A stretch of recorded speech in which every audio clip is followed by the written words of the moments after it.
Fault आमचा आहे ठाण्यावर. आम्ही रस्त्यावर उतरल्यावर माणसं उतरवतो, आम्ही ठाणं बंद करण्याची क्षमता ठेवतो. तुमच्यात आहे का? संतोष धुरी मनसे सगळ्यात जास्त पद असलेला माणूस होता. ते म्हणतात की मी तिकिटासाठी ही लढाई लढत असं असेल ना. तिकीट नाही मिळाली म्हणून तू नाराज झालास ना, नाही तर एवढे दिवस तू खुश होतास.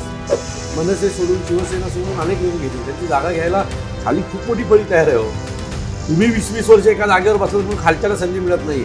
आम्ही 100-125 जण प्रचार करायचो, आता 700-800 लोक प्रचार. दोन भाऊ एकत्र आल्यामुळे सर्वसाधारण लोक देखील आमच्या प्रचारात येऊन सहभागी होतात. खरं तर 6 ठाकरे रोज मुंबईच्या वेगवेगळ्या रस्त्यावर आहेत. आणि नोटा कशासाठी ठेवलाय हे प्रश्न देखील निवडणूक आयोगाला कोण विचारेल. तुम्ही नोटा ऑप्शन दिलाय, पण ते बिना दाताचा बिना नखाचा वाघ आहे. तुम्हाला एक गोष्ट दिसेल की सर्व सरकारी नोकऱ्यांमध्ये 100% मराठी मुलं लागावीत, अशा प्रकारचं आमचं पुढचं पाऊल आहे. प्राईम टाईम महाराष्ट्राच्या मूळ महानगरांचा या महानगरपालिका निवडणुकांच्या विशेष कार्यक्रमामध्ये आज आपण आहोत ठाण्यामध्ये. ठाणे दौऱ्यावर आज आपण आहोत आणि ठाण्यातल्या मनसेच्या अत्यंत महत्त्वाच्या नेत्यासोबत आज आपण बोलणार आहोत. ते आहेत अविनाश जाधव. सर, खरं तर खूप खूप अभिनंदन तुमचं. तुम्ही जी बिनविरोध निवडणुकांसंदर्भातली लढाई लढली आणि मनसेसाठी अशा अनेक लढाया तुम्ही लढल्यात. सुरुवातच मी या प्रश्नापासून करते. हे जे बिनविरोध पॅटर्न सुरू केलेला आहे महायुतीनं, कशी होती इथली लढाई आणि कुठवर आली आहे? मी तुम्हाला सांगतो, बिनविरोध जी लढाई आहे ती आमची नव्हती, ती लोकांची होती. तुम्ही लोकांचा मतदानाचा अधिकारच काढायला लागल्याच्या नंतर जर आम्ही बोललो नाही तर मग माझा राजकारणात राहून काय उपयोग आहे ना. ज्या पद्धतीने 70 जागा बिनविरोध होतात आणि काही कोटींच्या ऑफर्स उमेदवारांना दिल्या जातात आणि त्याच्यानंतर उमेदवार विकलेही जातात. सो उमेदवार निवडून आणायचा, नगरसेवक निवडून आणायचा अधिकार तिथल्या स्थानिक लोकांचा आहे. आणि त्या लोकांचा तुम्ही जर हा अधिकार काढणार असाल तर महाराष्ट्र नवनिर्माण सेना गप्प बसणार नाही. तुम्ही पैशाच्या जीवावर कुठलीही गोष्ट करायची ठरवत असाल तर ते शक्य नाही आहे ना. याच्या आधी तुम्ही मतदार विकत घेत होतात, मतपेट्या विकत घेत होतात. आता तुमचे एक पाऊल तुम्ही पुढे आलात आणि तुम्ही डायरेक्ट उमेदवारच विकत घ्यायला लागलात. आज जर आवाज उठवला नसता ना तर काही ठिकाणी महापौर पण ह्या लोकांनी बिनविरोध बसवला असता, अशी परिस्थिती होती. आणि अशा वेळेला आवाज उठवणं खूप गरजेचं होतं. याने झालं काय, तुम्हाला व्यापक सांगतो, याने झालं काय. याने झालं असं की देशभरात कुठेही निवडणूक लागली तो जो पक्ष आहे तो माणसं देताना सांभाळून माणसं देईल आणि एक माणूस देताना 3-3 वेगळे फॉर्म त्याच्यासोबत टाकेल, जेणेकरून भारतीय जनता पक्षासारखा देशातला सगळ्यात भ्रष्ट पक्ष हा उमेदवार विकत घेऊ शकणार नाही. आणि माझा आवाज उठवण्याचं काम त्याच्यासाठीच होतं. तुम्ही 24 तासांचा अल्टिमेटम दिला होता. आता ही लढाई कुठवर आली आहे? आता ही लढाई ज्या आरो आहेत, ज्यांनी हा सगळा गोंधळ घातला, त्यांना घरी बसवण्यापर्यंत आलेली आहे. आणि मला पूर्ण खात्री आहे की आज निवडणूक आयोग याच्या बाबतीत योग्य तो निर्णय मला देईल. महाराष्ट्र नवनिर्माण सेनेनं तुम्ही किंवा इतरही ठिकाणी या विरोधामध्ये आवाज उठवला आणि आपण अगदी ठिय्या आंदोलन केलं. आपण या सगळ्या विरोधात निषेध व्यक्त केला. पण इतर विरोधी पक्षांनी कुठे कमी पडले का? ते त्यांनी हे बघा, मला जे दिसत होतं ते देशासमोरचं मोठं संकट दिसत होतं, जे आज छोट्या प्रमाणात होतं आणि उद्या ते खूप मोठ्या प्रमाणात झालं असतं. म्हणजे आज जर कोणी आवाज उठवला नसता तर ते खूप मोठ्या प्रमाणात झालं असतं. आज किमान देशातल्या प्रत्येक राजकीय पक्षाला कळालं की काहीतरी एक नवीन पॅटर्न महाराष्ट्रामध्ये भारतीय जनता पक्षाने राबवला. याच्यापुढे गुजरातमध्ये निवडणुका आहेत, बंगालमध्ये निवडणुका आहेत. तिथे लोक आणि तिथले पक्ष हे सतर्क राहतील. हे यातनं मिळालं मला. आता पुढे काय मिळेल ते मी कोर्टात आहे. कोर्टही मला योग्य तो निर्णय देईल. आणि नोटा कशासाठी ठेवलाय हे प्रश्न देखील निवडणूक आयोगाला कोर्ट विचारेल. तुम्ही नोटा ऑप्शन दिलाय, पण ते बिना दाताचा बिना नखाचा वाघ आहे. म्हणजे नोटाला 10,000 मतं पडली आणि त्याच्या खालच्या उमेदवाराला 100 मतं पडली, तरी 100 मतं पडणारा जिंकणार आहे. पण नोटा ऑप्शन कशाला पाहिजे? खरा नोटा ऑप्शन आहे ना, हा एका वेगळ्या देशातला पर्याय आपण घेऊन आलो. पण त्या देशातला फक्त पर्याय घेऊन आलो, त्याच्या मागचा हेतू घेऊन नाही आलो. तिथे असं आहे की जर नोटांचं मतदान हे जर इतर उमेदवारांपेक्षा जास्त असेल तर तिथे फेर निवडणूक होते आणि जेवढे उमेदवार त्यात आहेत ते ती पुढची निवडणूक लढू शकत नाही, असा त्याचा पर्याय होता. तसा पर्याय जर आज आपल्याकडे असता तर ज्यांनी नोटा उमेदवार विकत घेतले ना त्यांना कळलं असतं की नाही, जर मी उमेदवार विकत घेतोय आणि लोकांचा मतदानाचा अधिकार लपवतोय तर ही सगळी लोक जर नोटा दाबलीत तर मला ह्याच्या पुढे निवडणूक लढता येणार नाही. पण आपल्याकडे काय, लोकशाही फक्त नावापुरती आहे. खरी लोकशाही कागदावर छान वाटते, प्रत्यक्षात ज्यावेळेला आपण बाहेर होतो त्यावेळेला लोकशाही फक्त नावापुरती. सर, प्रचार फार जोरात चालू आहे, कमी दिवस आहेत आणि खूप काम आहे. कालच राज ठाकरे यांचा दौरा झाला ठाण्यामध्ये, आता तर उत्साह आणखी वाढला असेल. कसा होता दौरा, काय वर्णन? मी तुम्हाला एक गोष्ट सांगू, माझा 2017च्या प्रचाराचा अनुभव महानगरपालिकेचा आणि आजचा अनुभव या दोन्हीमध्ये मला एक फरक जाणवला की आम्ही 100-125 जण प्रचार करायचो, आता 700-800 लोक प्रचार करतो.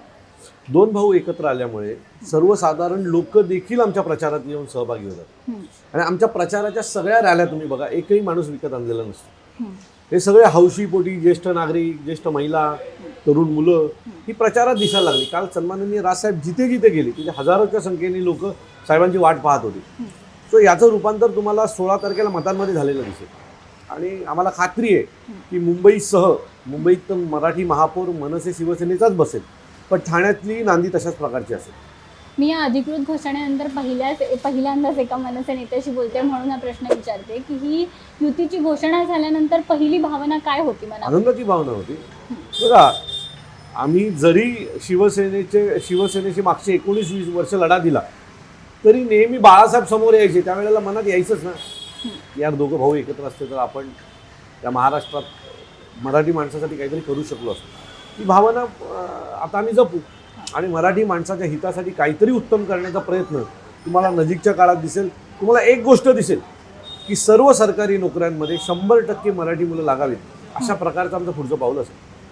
खूप छान आहे. मला आता तुमचा आनंद, तुमचा उत्साह हा दिसतोच आहे, पण या सगळ्याला कुठेतरी गालबोट लागल्यासारखं वाटतं का? संतोष धुरी यांनी भाजपमध्ये प्रवेश करतानाच काही आरोप केले, काही विधानं केली संदीप देशपांडे यांच्याबद्दलची किंवा इतरही, तर त्याबद्दल काय अडचण अशी आहे ना की तुमची निष्ठा ही ज्या वेळेला तिकिटापुरती मर्यादित होते त्यावेळेला तुम्हाला उत्तर द्यायचं की नाही हा प्रश्न आम्हाला पण ते म्हणतात की मी तिकिटासाठी ही लढाई लढत नाही. असं कसं असेल ना, तिकीट नाही मिळाली म्हणून तू नाराज झालास ना, नाही तर एवढे दिवस तर खुश होतास, एवढे दिवस तर तू आनंदी होतास, मनसेमध्ये सगळ्या आंदोलनात सहभाग घ्यायचा होता. असं काय घडलं की तू लगेच अचानक नाराज झालास? तू संतोष धुरी मनसे सगळ्यात जास्त पद असलेला माणूस होता.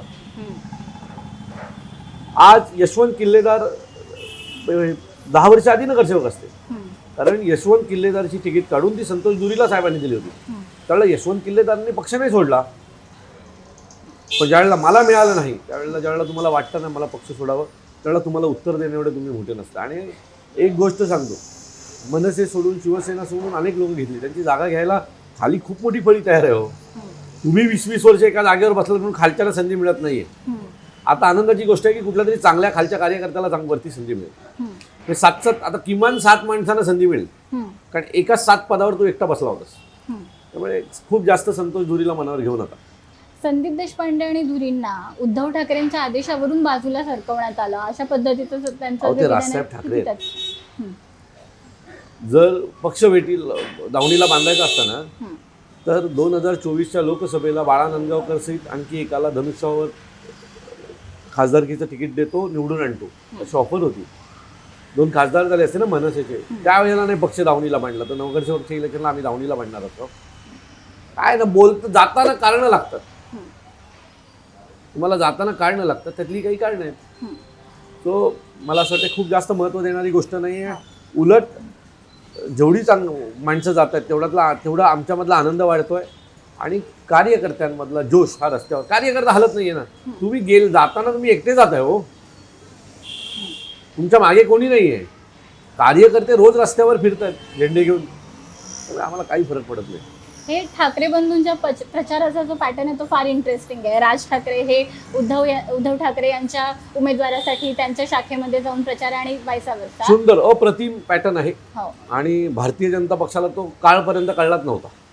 खरं तर 6 ठाकरे रोज मुंबईच्या वेगवेगळ्या रस्त्यावर आहेत. बरोबर. एक ठाकरे जोगेश्वरीत जातात, तर दुसरे ठाकरे बोरिवलीला जातात, तिसरे अंधेरीला जातात, तर चौथे कुठेतरी तुम्हाला लालबाग परळमध्ये दिसतील, 6वे भांडूप आणि घाटकोपर या पट्ट्यात दिसतील. त्यांनी स्ट्रेट लोकांशी कनेक्ट केलं, माणसांशी कनेक्ट केलं. आणि रोज कुठल्या ना कुठल्या शाखेमध्ये तुम्हाला एक ठाकरे दिसते. सो याने कार्यकर्त्यांमधला जोश वाढला, ठाकरे अजून जवळचे वाटायला लागले. आणि सभांमध्ये जे ठाकरे 200 मीटरवरनं दिसायचे ते असे डोळ्यासमोर यायला लागले ना 2 फुटावरनं. सो हा जो प्रचाराचा पॅटर्न आहे हा थेट लोकांना कनेक्ट होणार आहे. ज्या वेळेला राजसाहेब पुढे जातात त्यावेळेला अनेक लोकांच्या डोक्यावर हात ठेवत जातात ना, तो कायमस्वरूपी मनसैनिक झाला, जे सभेतनं होत नव्हतं. आणि कालांतराने तुम्हाला माहिती आहे सभेचे मुद्दे पहिल्या दुसऱ्या सभेनंतर तेच राहतात. पण इथे तेच वेगवेगळी माणसं, वेगवेगळ्या माणसांना कायमस्वरूपी महाराष्ट्र सैनिक शिवसैनिक बनवण्याचं काम या सगळ्या दौऱ्यातनं होतं. तुमचा प्रचार अगदी जोरात चालू आहे, पण इथे ठाण्यामध्ये शिवसेनेची सत्ता राहिली, एकनाथ शिंदेचा होल्ड राहिलाय. आता शिवसेना फुटून ती अर्धी शिवसेना तर तुमच्यासोबत आहेच, पण एकनाथ शिंदेचा इथला होल्ड, इथले प्रश्न तुम्ही कसे हाताळताय, कसं मी बघताय? परत सांगतो, तुम्ही काय पाहता त्याच्यावर, तुमचा नजरिया काय याच्यावर सगळ्या गोष्टी अवलंबून. एखाद्या माणसाकडे नगरसेवक आमदार आहे म्हणून त्याचा होल्ड होत नाही. होल्ड आमचा आहे ठाण्यावर. आम्ही रस्त्यावर उतरल्यावर माणसं उतरवतो, आम्ही ठाणं बंद करण्याची क्षमता ठेवतो. तुमच्यात आहे का? नगरसेवक आमदार तर सगळ्यांचेच असतात. हो, गल्लीत रस्त्यावर उतरून ज्यावेळेला तुम्ही चालता त्यावेळेला तुमचा दरारा कळतो की तुमचा दरारा काय. तो दरारा आमचा आहे. मंत्री, आमदार, खासदार असं कुठलंही पद नसताना ज्यावेळेला आम्ही रस्त्याने चालतो आणि आमच्या पाठी 100-200 लोक चालतात ना, त्याला दरारा म्हणतात. हो, सरकारी फौजपाटा घेऊन फिरणाऱ्याला दरारा म्हटलं जात नाही. इथल्या ठाण्याच्या समस्यांबद्दल काय विजन आहे तुमचं? अनेक समस्या आहेत. आणि तुम्हाला एक सांगतो, तुम्ही ठाणं वरवरून पाहताय. माझं ठाणं जे आहे ना ते संपतं फार छोटं आहे. तुम्ही या चेक नाक्यावरनं आत घुसलात की खारेगाव टोल नाक्याला आमचं ठाणं संपतं. तिकडनं घोडबंदर खाली उतरलात की ओला नाक्यापासून ते रेती बंदरच्या खाडीपर्यंत आमचं ठाणे. फार छोटं शहर आहे, बरोबर आहे. या शहराला एवढ्या वर्षात 4,000 कोटीचं बजेट आहे. आजपर्यंत आम्हाला पाण्याचं धरण नाही. आजही घोडबंदर रोडला सकाळी 17 गाड्यांचा ॲक्सिडेंट झाला आहे, कारण रस्ते चांगले नाही, खड्डे आहेत रस्त्यांमध्ये, पाण्याचा प्रचंड प्रश्न आहे, टँकर माफियांचं राज्य झालं आहे ठाण्यांवर. अशा अनेक गोष्टी आहेत. तुम्ही जर ठाण्यातल्या कळवा, खारेगाव या पट्ट्या गेलात, दिवा या पट्ट्यात गेलात तर आजही चिखलातनं तुम्हाला चालत जावं लागतं. जर अशा परिस्थितीतलं जर ठाणं असेल तर त्याला बदलायला हवं. 4,000 कोटीचं करता काय आम्हाला कळलं पाहिजे. एक काम 4 वेळा करून होत नाही. हो, वेगवेगळी 4 कामं केली तर त्याचा विकास होईल. आमच्या ठाण्यातले अनेक नगरसेवक जे स्वतःला उपमुख्यमंत्र्यांचे राईट लेफ्ट मानतात, ते लोक एक काम 4 वेळा करतात. तेच कामाची निधी, तेच कामाचं बजेट. मी सांगतो, इन्क्वायरी जर लागली ना ठाण्याच्या या सगळ्या बजेटची, तर जवळजवळ अनेक नगरसेवक हे तुम्हाला जेलच्या आतमध्ये दिसतील. कारण एवढा भ्रष्टाचार झाला आहे ना, त्याचा कोणाला अंदाजच नाही. त्यामुळे ठाण्यासाठी आमचं जे विजन आहे ते पाण्याच्या धरणाचं आहे, टँकरमुक्त ठाण्याचं आहे, स्वच्छ रस्ते, सुंदर ठाणं, तलावांचं ठाणं हे उत्तम करण्याचं. पहिल्यांदा बाळासाहेब ठाकरे यांच्या नावावरती राजकारण करून आता ठाण्यामध्ये परत आनंद दिघे यांचं नाव पुढे करून शिंदेची शिवसेना आपला प्रचार आपल्या पद्धतीनं करते. या सगळ्याकडे कसं पाहता आणि तुमची प्रचाराची लाईन काय आहे? बघा, आमची प्रचाराची लाईन ही ठाण्यातला विकास आहे. गद्दारांना धडा शिकवा ही आहे.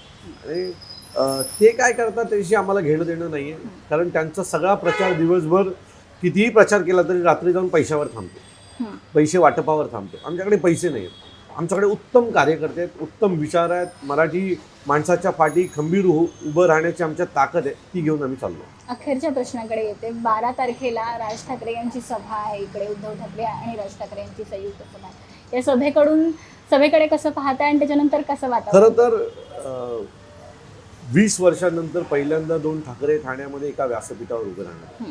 हे ठाणेच आहे ज्यांनी पहिल्यांदा बाळासाहेबांना सत्ता दिली होती. त्यामुळे त्या व्यासपीठावर 2 ठाकरेंना पाहणं आणि आमच्या ठाण्याने ऐकणं हे आमच्यासाठी एक पर्वणी असेल. आणि ती पर्वणी जसं तुम्हाला उत्सुकता आहे, इतर ठाणेकरांना उत्सुकता, तशी आम्हाला उत्सुकता आहे की काय म्हणतात ठाण्याबद्दल. कारण ठाण्यातनं जी गद्दारी झाली त्याने शिवसेना फुटली. सो या सगळ्या प्रश्नांची उत्तरं कशी मिळतात त्याच्याकडे आमचं पण लक्ष आहे. आणि त्याच्यानंतर मग पुढची 4-3 दिवसाचा प्रचार आमचा पुढे जाईल. हो, खूप खूप धन्यवाद सर. टाइम महाराष्ट्र. धन्यवाद.